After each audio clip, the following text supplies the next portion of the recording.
Good news sa Lakers dahil sila na ang paborito na maging susunod na team ng shooting guard mula Minnesota Timberwolves. Pero bago yan mga idol, may malaking pagbabago ang pinaplano ng New Orleans Pelicans para sa kanilang koponan ngayong season. Bukod kay Zion Williamson at CJ McCollum na nasa listahan na ng mga posibleng i-trade, lumalabas na isa rin sa kanilang 3&D star na si Herb Jones ay gagawing available na rin. Mukhang seryoso na talaga ang Pelicans sa pag-rebuild ng kanilang team para sa mas magandang kinabukasan.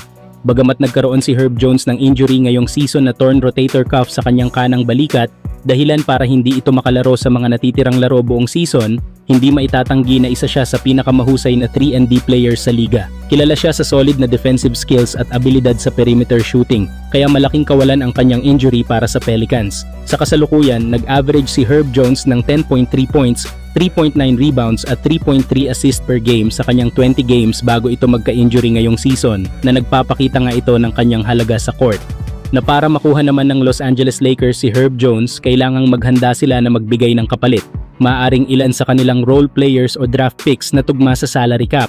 Sa edad pa lang ni Herb Jones na 26 years old, malaking tulong siya para lalong mapalakas ang depensa ng Lakers. Sa ngayon, inaasahan na makakalaro na si Herb Jones bago magsimula ang training camp. Lalo at successful ang naging operasyon nito sa kanyang injury sa balikat. Kaya kung mapapasama si Herb Jones sa roster ng Lakers, siguradong magiging mas solid ang kanilang defensive lineup at makakatulong ito para sa mas malakas na laban sa mga susunod na season. Sa mga nagtataka kung maganda ba si Herb Jones sa Lakers, ay syempre naman dahil mas upgraded ito ni Jared Vanderbilt dahil bukod sa depensa ay threat din ito para sa kanyang 3-point shooting. Kaya ito yung mga player na dapat ipalibot ng Lakers kana Luka Doncic at LeBron James. Pero kayo mga idol, ano sa tingin nyo? Magiging game changer kaya si Herb Jones sa Lakers? Samantala may balitang kumakalat na paborito si Nickeil Alexander-Walker na mapunta Los Angeles Lakers bilang kanyang bagong koponan next season, lalo na kung hindi siya mapapanatili ng Minnesota Timberwolves. Ngunit mukhang malabo itong mangyari dahil may malaking problema ang Minnesota sa kanilang salary cap na nagpapahirap sa kanilang mag-resign ng kontrata para kay Alexander Walker.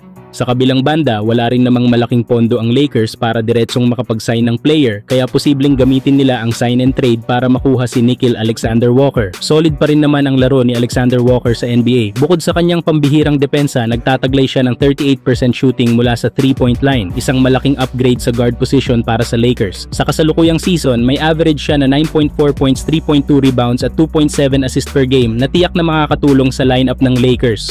Kung makuha nga nila ito, malaking tulong ito sa kanilang team sa kanilang laban next season. Pero kayo mga idol, ano ang masasabi nyo kay Nickeil Alexander-Walker? Maganda ba itong makuha ng Lakers? Huwag kalimutang mag-like, share at subscribe para sa mas marami pang NBA updates.